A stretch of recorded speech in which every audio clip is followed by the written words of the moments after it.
Hello, and welcome to Blockchain Gaming World, episode 39, with me, your host, John Jordan. Joining me this week to talk about all things blockchain games is James, editor of Blockchain Gaming.biz. How's it going, James? Yeah, very good. It's been an exciting week so far. It has. It's spring. Spring has certainly come in terms of weather in the UK. I don't know what it's been like where you live. We live a few hours apart, but jolly nice week up here. Nice sunshine, and I think the same is happening if we can't draw too broader comparison with blockchain games. So, what's the big news of the week, James? What have you been covering so far? Been a lot of different partnerships and developments, so it's been genuinely exciting to see just the difference and a change in the underlying currents that we've seen from blockchain gaming from late 2018 to now. Yeah. I guess a good kind of example of that, actually. It could have been a setup, that line, but interesting to talk about going from 2018 to 2019 is the launch of what was in 2018 called Major League Baseball Crypto Baseball, or MLB Crypto Baseball, I suppose, which is now live again in its second incarnation for the new baseball season, which has just started, so I'm led to believe. But the game is not called MLB Crypto Baseball anymore. It's renamed to MLB Champions. So it's pretty. I don't know. Do you think that's significant, or is that just is that kind of? I always kind of think that stuff's quite significant, the name of a game, but I don't know. Maybe I overplay that. What are your thoughts? Well, no, I certainly agree. I mean, we've seen the kind of challenges that MLB, formerly Crypto Baseball, had in bringing the world of crypto and blockchain to a general audience, because I mean it was back when they did the promotional Dodger Stadium that they had so many of the cards that they had that were kind of augmented reality that were being sold on eBay for however much. There's a very big challenge that they face in trying to introduce a technology as very underground as blockchain to a mass audience. So MLB Champions, as it's now known, demonstrates that they're really trying to take on a bit more of a palatable face if they're going to bring in a bigger audience. Yeah, I totally agree. And I think it's interesting. It's not just the name has changed, although I guess, ironically, I suppose, the URL is still the same for the game. I guess you can't necessarily get the URLs you want once you've launched something. But I think what's interesting is it's the title is kind of symbolic of what's gone on behind the scenes. So, again, kind of like you mentioned, 2018, everything was like a dApp. I don't really like the term dApp very much, but everything was a decentralized dApp running on Ethereum and using MetaMask. That was kind of what CryptoKitties gave us as a benchmark, and that's pretty much what everyone went with last year. And that worked fine for a certain kind of audience, maybe up to a couple of thousand, maybe even up to 10,000. I don't know. That could seem to work okay, but obviously, and I think there was some thinking from some game developers that as the market broadened out and better kind of products came in, that basically that just market would grow and MetaMask wouldn't be a kind of problem.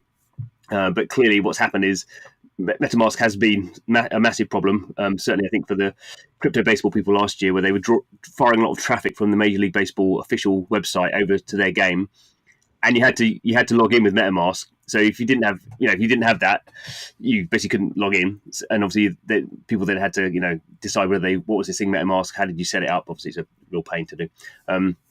So this year, they've gone to I guess it's effectively a centralized system. So you log in, and you create an email and a password. So no mention of crypto in the game, and no mention of crypto in the login. And as far as I understand as well, they're you can buy these collectibles. So the game is buying players and creating a team, and then kind of like a fantasy baseball team, kind of effectively kind of not betting. Well, it's sort of betting on what happens in the game between the real teams. So it's like that kind of real world thing as well.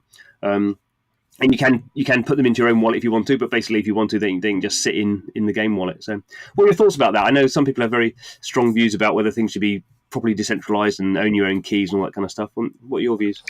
Honestly, I think that this is a good kind of strategy that they're taking on, because this is what needs to happen from a blockchain side of things. It needs to be parenthesized if it's going to appeal to like a more significant market. And I think with MLB Champions, along with the introduction of, I think, packs and season passes that they've brought in as well, they're really working to streamline the whole process. So it's necessary if any blockchain game is going to break into a larger scale audience. I mean, we've seen it with a couple of other titles out there so far. So I think right now we also need to see whether or not this is going to pass the acid test of the 2019 season, which has only just begun. Oh yeah, no. I think that was the problem. One of the problems for them last year was it took so long to sort out the legals of the deal with Major League Baseball and the players' union that by the time they got the game out, the season had ended. So it's kind of interesting from that point of view. I think they got about 5,000 players. They sold about $650,000 worth of collectibles, which actually still work in this season as well. So obviously you don't just buy the collectible and then it doesn't work anymore. So yeah, I imagine they'd be expecting or hoping to get like a tenfold increase. I would imagine probably over the season. You would think if people are now just logging in, and you got a whole season to go. Unfortunately, I know nothing about baseball. I am kind of thinking about whether I should invest the time in actually trying to play this game or whether it'd be a total waste. I don't know. Are you going to get into baseball this season? I'm going to try my absolute hardest. I mean, there are a couple of teams out there that I know off the top of my head. Oh, really? Really? You know more than me? What teams do you know? God, I'd say that. I mean, New York Yankees are the typical tourist favorite. You've got the Red Sox. I think there's the Dodgers. You've got the Redskins that are out there. I know those ones more from a controversial side of things. There are a couple of other teams out there, but I'm going to have to get more dedicated to actually figure out the names and the various statistics that are involved in the whole thing. Because, I mean, much like we do with football, a lot of people over here tend to get really absorbed in the metrics of goals conceded, domination time of the ball within each match. And those are metrics that really translate over to the world of baseball too. I mean, they really bring into the metrics of how each player performs within a given season. I think this is why blockchain lends itself really well to it. Yeah. Talking to the guys at Lucid Site, who are the developers, they've always said, there's this idea of kind of baseball cards, and you collect the cards, and so there's always been this strong idea about kind of collectibles within baseball in a physical sense. So, hopefully that it will transfer. Yeah, I'm not sure. Yeah, I don't know which team to pick really. You probably know more than me. I don't know. I don't know. Just because I've gone to San Francisco a lot. There's San Francisco Giants, aren't they? They're the big team down there, and I guess I don't know. They'd be a bit obvious. I think they did win the World Series a couple of years ago, but generally they're definitely very good. So maybe I'll just go for a real kind of a real odd team, just so I don't worry about them winning anything. I just kind of go, that's fine. I'll just kind of pick one with a nice badge or something. Like the tourist thing, isn't it? I do actually have I think it's an LA Dodgers baseball cap that I picked up a long time ago, but yeah, maybe. Oh no, I did actually go. I tell a lie. I did go to a baseball game in San Diego. I don't know who the San Diego team are. The San Diego something. Oh, I think that might be the Padres. I think that may be right. Yeah, that rings a bell. Yeah. So sponsored. I think the field there is called the Qualcomm Field. So I was on a Qualcomm press trip many years ago, actually, and sat through a game of baseball. So maybe that's my choice. San Diego. Yeah, it's nice and warm down there as well. Cool. So that's our first kind of crypto spring game is Major League Baseball Champions. I think even if you're not into baseball like us, worth checking out just to see how that kind of game works. As I say, it's kind of a mix of a kind of collectible and fantasy sport kind of game. So slightly different to many of the other games we see. But yeah, I think it's definitely proven the value of collectibles. And it has a kind of a real world thing because they're real world players. So the next game we're going to talk about, still we were kind of debating when it's coming out. We're not exactly sure, but activity at least around Neon District. So what's been going on in the world of Neon District? Well, they've made a couple of changes to their founders sales. So this is coming off the back of the waitlist that they had go out I think it was mid to late February, and they had tens of thousands of people responding to that one, getting a various strata of where they are in the waitlist for founders keys.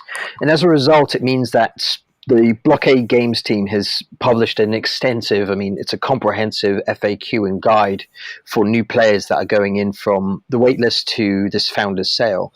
So initially it was planned on releasing and getting a start on the 26th, but since then it's moved to the 28th, and it's going to be operating on a tranche system of wherever you are in the waitlist, you take part later and later in the sale. Now, while that's been really like fleshed out, and what people can obtain from that, and how these digital assets are going to fluctuate and change in mechanics from season 0 to when the game becomes more fleshed out over time. They've not really been too forthcoming on giving a estimated release date, because I think between you and I, we've got two very different dates in mind for what we've seen come out of New York blockade games about when this game's going to release. I think it's often the case with blockchain games that they kind of, something playable comes out. So maybe it's a beta or something, and then kind of functionality is added to it. I guess the good example is Axie Infinities, where they brought out the ability to breed, and then later came out this kind of battle mode, and now the land's coming out. So these things kind of progress on an iterative basis. We'll see. I think it's been interesting. The founder's key thing is kind of adds a lot of complexity in my mind, because I'm not exactly sure kind of what it means, even though I have a founder's key.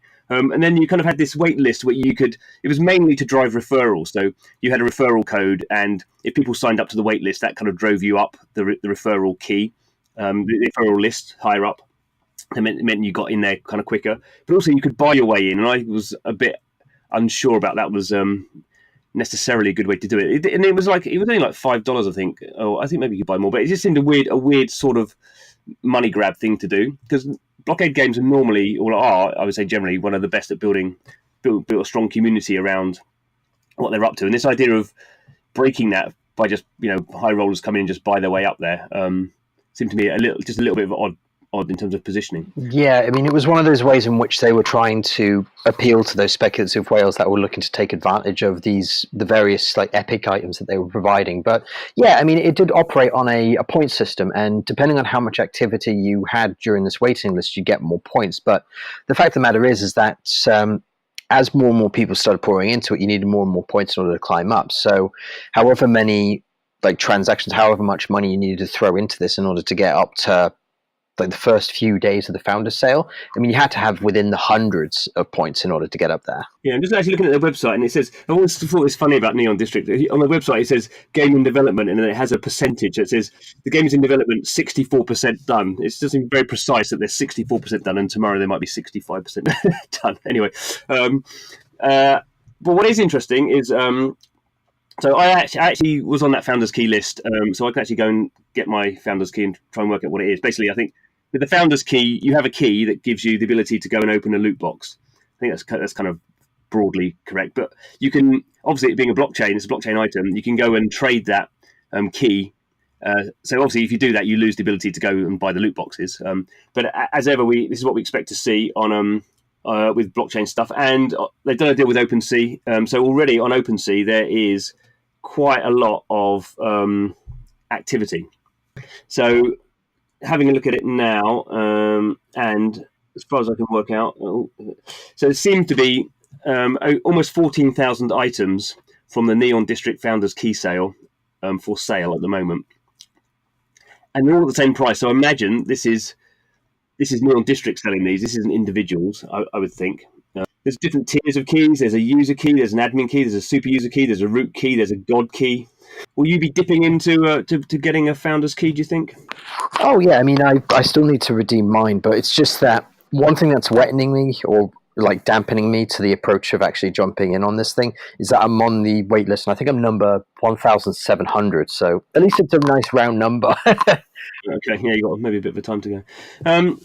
I think it's interesting for Neon District is obviously this is potentially a funding thing, but I guess more than that, it is interesting. It does kind of drive up kind of interest in the game, and they have actually, as you said, done quite a lot of documentation around how this kind of loot system works and how the characterization works. So you have this idea that you get different characters and different gear that goes on the characters, and for some of these things, they have like the guns have these different.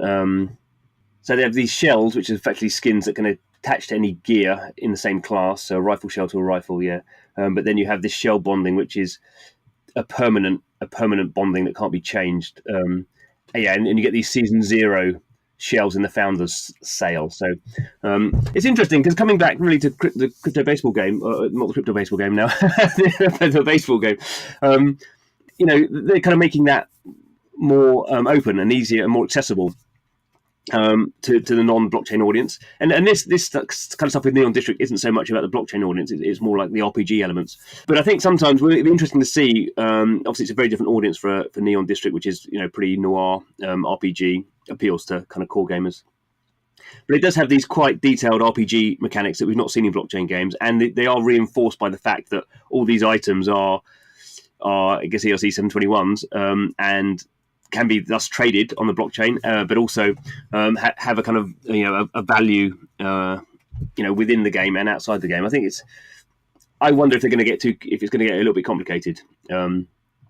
Which is not about I mean, it may play to a certain audience, but I think kind of Major League Baseball Champions is going to have a much bigger audience than Neon District. I don't know if anyone would disagree with that. Would you disagree with that? No, I mean, I can certainly see where you're coming from in that sort of way, and I think that it's a difference in approach that however much power that they're putting into the hands of the players here, and from the guide that they've put forwards for Neon District, I mean, specifically talking about just how these different shells are going to work for weaponry, the different asset classes and rarities of the characters and assets that they hold, and just how they can be influenced by whenever they get engaged in battles. I mean, it really depends on how engaged they're expecting the players to be within the game. I mean, for something like MLB Champions, it makes sense because people are intrinsically going to be looking at the metrics because they are core mechanics of the game. Whereas with something like Neon District, you're trying to appeal to a broad enough audience that's involved in turn-based strategy or collectibles. So I think it's something where we're going to see more success from MLB because the difference is in the closeness of the mechanics to the action. I guess while we a final game to talk about, which was I don't actually know very much about it. You wrote it up, so you know more about me. You know more about it than me. But the Formula One game. So yeah, F1 Delta Time. So I mean, the partnership in itself was just in order to allow for the various assets from F1 to be used by Animoca within this game. So Delta Time itself is a mixture of collectibles, and I think the NFTs boil down to various components that you can put onto your various racing cars as well. So at this moment in time, it's made up of part collectible and part racer, and they've said that it's going to be scheduled so that way people can go ahead and build up their collection of F1 cars within the game. And I don't remember what exact time frame that they gave to when exactly they're expecting the racing component to jump into it, but I think it's a couple of months later on. But I'd imagine for both Animoca and F1, it's far easier for them to just shove the collectibles component in there and then work on the racing elements, because I don't know how much they're actually planning on making it an engaging sort of experience for the racing element, because I think we've seen with a couple of other games that it's on augmented reality, it's on PC format. With this one, they've kept it relatively vague for right now.